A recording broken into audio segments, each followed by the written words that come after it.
मसीह यसू के बाबरकत खूबसूरत नाम में आज के कलाम के सेशन में फिर खुदावन का शुक्रगुजार हूँ और आप सब की खिदमत में सलाम अर्ज करता हूँ। मैं खुदावन का खादम पास्टर शहजाद आपसे मुखातिब हूँ और आपसे इल्तिजा करना चाहता हूँ, अगर आप इस चैनल पर नए हैं तो बराए करम बराए मेहरबानी इस मेरे चैनल को सब्सक्राइब करें ताकि हर आने वाली नई वीडियो को आप देख सकें और कलाम खुदा को सुन सकें, समझ सकें और आगे फैला सकें।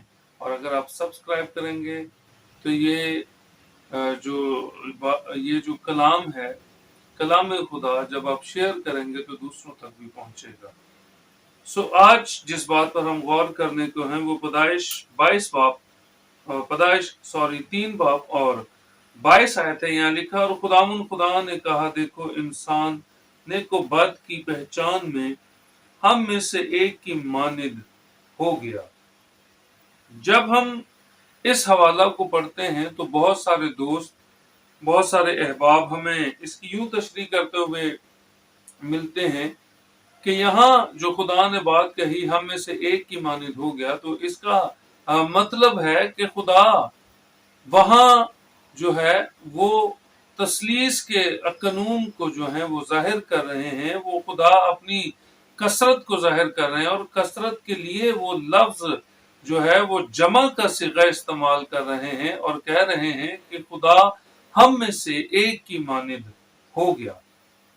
याद रहे और आपको याद होगा कि इसके पीछे किस्सा कहानी क्या है कि आदम और हवा ने एक फल खाया जिसको खाने से खुदा ने मना किया था कि जिस रोज तू इसे खाएगा उस रोज तू मरा। खुदा ने उसे मना किया कि तूने ये फल नहीं खाना। वहां खुदा का हुक्म जारी हो गया उनके ऊपर और खुदा के हुक्म को मानना इंसान के लिए बेहद जरूरी है और इसमें किसी चीज की भी कोई रिलैक्सेशन हमें नहीं मिलती। और फिर जब हम यहाँ लफ्ज की बात करेंगे तो इसको समझने के लिए हमें थोड़ा सा इब्रानी मतन का सहारा लेना पड़ेगा कि वहां क्या कुछ लिखा है और इसके लिखने में क्या राज है। और जब इब्रानी मतन को हम पढ़ें तो वहां हमें एक लफ्ज मिलता है पहचान के लिए। इब्रानी लफ्ज यहाँ इस्तेमाल हुआ है लादहाअत। लादहाअत जब हम देखते हैं तो इसका मतलब जो हमें मिलता है, इसका मतलब है के लिए या को, के लिए या को। और लादहाअत को जब हम देखते हैं तो इसका सही माने है पहचान में। ये जो लिखा गया यहाँ के पहचान में, तो अगर हम इसको सही तरीके से पढ़ लें तो हमें पता चलेगा कि इसके माने हैं पहचान के लिए। जो लफ्ज इस्तेमाल हुआ वो हुआ है पहचान के लिए। और जब हम इस आयत को जो यहाँ लिखी है पढ़ें तो लामत का तर्जमा में करने से दुनिया में एक बड़ी बिद्दत फैल गई और इस तर्जमे ने दुनिया को ये तासुर दिया कि खुदा न ख्वास्ता खुदा सलूस में से इंसान एक की मानिद या बाप की मानिद या बेटे की मानिद हो गया या रूहुल कुद्स की मानिद हो गया। अब हमें गौर करने की थोड़ी सी जरूरत है, क्या गुनाह करके कोई खुदा की मानिद हो सकता है? क्या गुनाह करके कोई बेटे की मानिद हो सकता है? या क्या कोई गुनाह करके रूहुल कुद्स की मानिद हो सकता है? दो लोगों से मैंने मशवरा किया, मैंने पूछा तो उनका कहना यह था कि यहाँ खुदा तसलीस की कसरत पर बात कर रहा है और जमा का सिगा इस्तेमाल कर रहा है। और जब दूसरे एक पास्टर साहब से बात हुई तो उन्होंने कहा कि यहाँ खुदा के कहने का मतलब ये है कि इंसान بیٹے کی مانند ہو گیا، کیونکہ بیٹے نے انسان کی مانند بننا تھا، اس لیے انسان پہلے سے ہی بیٹے کی مانند ہو گیا۔ تو ہمیں یہاں تھوڑی سی پریشانی نظر آتی ہے، یہاں تھوڑا سا بندہ پزل ہو جاتا ہے۔ اب کیا گناہ کر کے کوئی انسان یا کوئی شخص خدا کی مانند بن سکتا ہے؟ کبھی نہیں۔ ہاں، گناہ کر کے انسان یا آدمی مر تو سکتا ہے، لیکن خدا کی مانند نہیں ہو سکتا۔ اور اگر وہ خدا کی مانند نہیں ہو سکتا تو پھر وہ کس کی مانند ہو گیا؟ اب سوال یہ پیدا ہوتا ہے، خدا کہہ رہے نیک و بد کی پہچان میں ہم میں سے ایک کی مانند ہو گیا، تو پھر خدا کس کی مانند ہو گیا؟ آئیے تھوڑا سا کوشش کروں گا کہ آپ کے ساتھ عبرانی متن میں اس آیت کو پڑھیں، تو وہاں یہ لکھا ہے، یومیر یہوہ الوہیم ہین آہدام ہیہا کی اخات میں مینو لادہ ایت تو وارخ، اور کہا یہوہ خدا نے دیکھو آدم ہو گیا کی مانند ایک ہم میں سے کے لیے پہچان نیک اور بد۔ اور یاد رکھیں کہ جو میں نے آیت عبرانی متن میں پڑھی ہے، یہاں لفظ کی اخت کا معنی ایک کی مانند ہے، مگر کیتھولک ترجمہ میں ایک کی مانند کا فکرہ ہی نہیں لکھا گیا، بلکہ وہاں لکھا ہماری مانند ہو گیا، ہماری مانند ہو گیا، یہ چیز لکھی گئی ہے۔ یہاں ہم سے مراد خدائے ثالوث نہیں ہے۔ جب ہم اس بات کو دیکھ رہے ہیں تو یہاں میرے عزیزو ایک بات جاننا بہت ہی ضروری ہے کہ یہاں انسان جو خدا نے کہا ہم میں سے ایک کی مانند ہو گیا، تو اس کا مطلب نہ وہ خدا باپ کی مانند ہوا، نہ وہ بیٹے کی مانند کلمہ کی مانند ہوا، اور نہ ہی وہ روح القدس کی مانند ہوا، بلکہ جب ہم خدا کی اس بات کو دیکھیں تو ہمیں ایک چیز ملتی ہے کہ خدا اور اس کے ساتھ اس کی آسمانی جماعت بھی موجود ہے۔ خدا کے ساتھ خدا کی آسمانی جماعت بھی ہے، اور یہاں خدا یہ کہتا ہے جیسے ہم آسمانیوں یعنی آسمانی جماعت میں سے ایک گناہ گار ہو گیا، جس نے میرے حکم کو نہ مانا، جس نے میری بات کو نہ مانا، اور اس نے گناہ کیا اور وہ گناہ گار ہو گیا، یعنی لوسیفر جو آسمانی جماعت کا حصہ تھا، اور اس نے خدا کی مانند ہونے کی سوچ بنا رکھی تھی، اور اسی طرح اسی سوچ کو اس نے اپنے اندر جو ہے وہ اس نے اس کو بنا لیا، اس میں ترقی کی، اور اسی طرح جس طرح آسمانی جماعت میں سے لوسیفر نے، ابلیس نے، شیطان نے جب گناہ کیا تو خدا کہتا ہے ہم آسمانیوں میں سے آدم، ہم میں سے، ہماری اس جماعت میں سے جو آسمانی جماعت میں سے ہم میں سے ایک کی مانند ہو گیا۔ میں ایک حوالہ پڑھنا چاہوں گا، حزقیل کا صحیفہ اور اس کا باب 28۔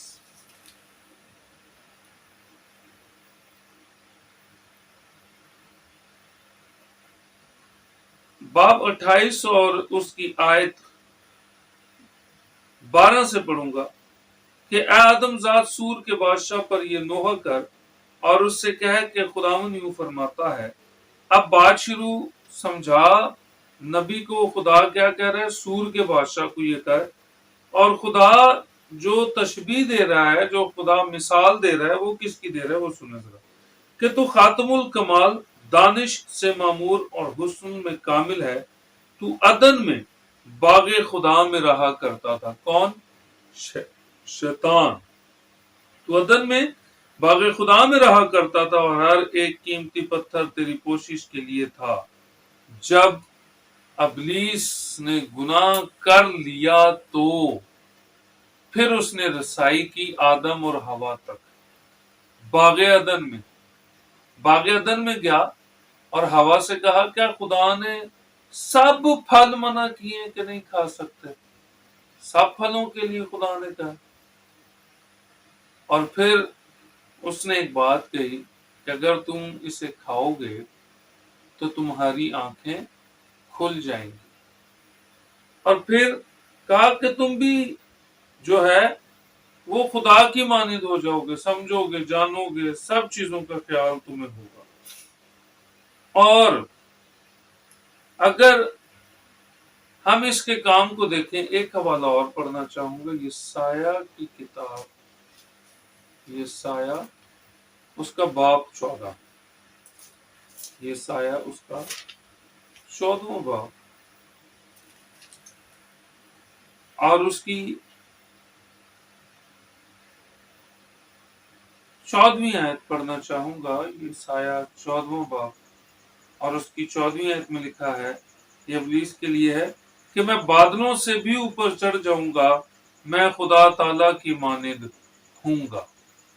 اب اس نے گناہ کیا کیا کہ اس نے یہ سوچ ٹھان لی کہ میں بھی خدا کی مانند ہوں گا، کیونکہ فرشتے تو میرے انڈر بھی ہیں، فرشتے تو میرے پاس بھی ہیں، میرا بھی کہنا مانتے ہیں۔ اور یہ جماعت کہاں ہے؟ آسمانی جماعت ہے۔ اور خدا کہاں رہتا ہے؟ آسمانوں پر رہتا ہے۔ جہاں خدا ہے وہاں خدا کے فرشتے بھی ہیں، جو ہر روز، ہر وقت، ہر سال، ہر مہینے، ہر دن، ہر منٹ، ہر سیکنڈ، ہر گھنٹے، ہر دن، ہر رات خداوند کو قدوس قدوس کہتے رہتے ہیں۔ اور جب ہم دانیل کی کتاب کو پڑھیں تو خدا کے تخت کو جو فرشتے لے کر آتے ہیں وہ خدا کے ساتھ ساتھ کروبی خدا کے ساتھ ساتھ رہتے ہیں۔ اب ہمیں تھوڑا سا کلو ملنا شروع ہوگا کہ انسان کس کی مانند ہو گیا۔ خدا کے ساتھ خدا کے وہ فرشتے ہیں جو پاک فرشتے ہیں، اور پھر ابلیس، حزقیل ہمیں بتا رہا ہے 28 باب میں کہ جو شیطان ہے وہ بھی باغ عدن میں موجود ہے۔ اب جب شیطان بھی باغ عدن میں رہا کرتا تھا، شیطان نے آ کے ہوا کو ورگ لگایا، سانپ کی صورت میں وہ اپنے آپ کو وہاں استعمال کرتا ہے، تو خدا کہتا ہے کہ انسان ہم میں سے ایک کی مانند ہو گیا۔ آسمانی جماعت اور خدا جو ہے وہاں موجود ہے، اور دانیل کہتا ہے کہ خدا کے تخت کو لے کر اس کے فرشتے آتے ہیں۔ اب فرشتے بھی ساتھ ہیں، اور حزقیل کہہ رہا ہے کہ ابلیس باغ عدن میں بھی رہا کرتا ہے۔ اب جب یہ ساری کنورسیشن ہو رہی ہے تو وہاں 3 طرح کے جو ہیں وہ ذاتیں وہاں موجود ہیں۔ پہلی ذات جسے خدا نے اپنی شکل و شبیہ پر بنایا، آدم۔ دوسری ذات ابلیس، جو فرشتے کی صورت میں تخلیق کیا گیا، اور تیسری ذات پاک، قدوس، پرفضل، حسن و جمال میں سب سے اعلیٰ، قدوسیت میں سب سے افضل، قدرت میں سب سے اعلیٰ، قادر مطلق خداوند خدا، وہ وہاں موجود ہیں۔ 3 طرح کی جو ذاتیں ہیں، ہستیاں ہیں، وہاں موجود ہیں۔ اور جب جمع لوگ زیادہ ہوں تو پھر خدا نے جمع کا صیغہ استعمال کیا کہ یہ انسان ہم دونوں میں سے، شیطان کی مانند، خدا کی مانند، ہم میں سے ایک کی مانند ہو گیا۔ اور حکم عدولی کس نے کی تھی؟ شیطان نے کی تھی۔ خدا کی مانند بننے کی کوشش کس نے کی تھی؟ شیطان نے کی تھی۔ خدا جیسا بننے کی کوشش کس نے کی تھی؟ شیطان نے کی تھی۔ حکم توڑا کس نے توڑا؟ نافرمانی کس نے کی؟ شیطان نے کی، ابلیس نے کی۔ اور خدا کہتا ہے انسان ہم میں سے، یعنی اس آسمانی جماعت میں سے جس طرح اس نے گناہ کیا، شیطان نے گناہ کیا، اسی طرح اس نے انسان سے بھی آ کے گناہ کروایا۔ इंसान को भी मेरे कंट्रोल से निकालना चाहा, और जो कुछ मैंने उसे कहा था वो इंसान से ना करवाया उसने, बल्कि उसने अपनी मर्जी आकर करवाई। तो लिखा है, खुदा ने फरमाया इंसान हम में से एक की मानिद, यानी शैतान की मानिद हो गया, इब्लीस की मानिद हो गया। क्या कोई बेटे की मानिद होकर गुनाह में जी सकता है? कभी नहीं। क्या बेटे की मानिद होकर सजा का उसका हुक्म है? कभी नहीं। क्या बेटे के जैसे होकर क्या वो गुनाह पर गालिब नहीं आ सकता? ये सब मन गढ़ंत कहानियां और बातें और मन पसंद, जब आप कलाम मुकद्दस को अपने तहफ़्फ़ुज़ के लिए अपनी सोच के साथ तशरीह करते हैं, तो फिर कलाम मुकद्दस कहीं न कहीं आकर आपका साथ छोड़ देगा।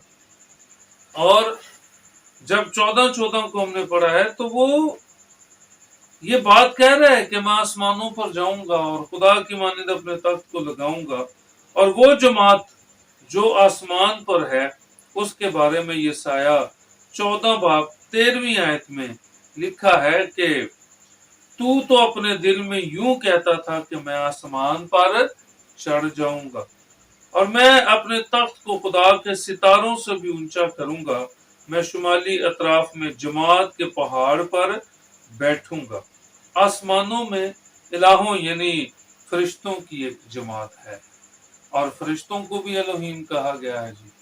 इब्रानी मतन जब हम पढ़ते हैं तो फरिश्ते के लिए भी लफ्ज एलोहीम आया है, फरिश्ते के लिए मैसेंजर भी है, फरिश्ते के लिए जबरदस्त भी है, ताकतवर भी है। और खुदा की जमात में मौजूद है। और जब हम एलोहीम को देखते हैं, इलाहों के दरमियान अदालत करता है। ज़बूर की किताब को जरा खोलिएगा, ज़बूर 82, ज़बूर की किताब, उसका ज़बूर 82 को हम पढ़ेंगे।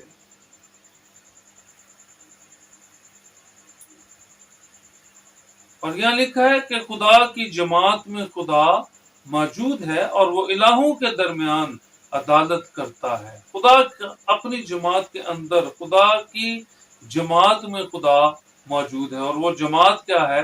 वही फरिश्ते हैं जो खुदा के साथ रहते थे। और उन फरिश्तों में से एक फरिश्ता शैतान है, जिसने हुक्म दूली की, जिसने खुदा के हुक्म को ना माना, और वही काम आकर आदम से भी करवाया कि तू भी गुनाह कर, जो खुदा ने कहा है क्या सबके लिए कहा है? ऐसी बात नहीं है कि तू ये फल खा ले तो तेरी आंखें खुल जाएंगी। और अगर हम इस बात को थोड़ा सा गौर करें तो यहाँ हमें एक और चीज भी समझ आती है कि अगर इंसान बेटे की मानिद हो गया, तो खुदा ने तो कहा था कि तू ये जिस रोज फल खाएगा उस रोज मर गया। शैतान ने कहा कि नहीं, तुम नहीं, अगर खाओगे तो नहीं मरोगे। तो वो तो खाकर भी जिंदा थे। यूं लगता है कि शैतान ने सच बोला, लेकिन लेकिन खुदा का हुक्म टूटा। खुदा ने जो कुछ कहा वो टूटा। खुदा ने जो कुछ कहा वैसा नहीं हुआ।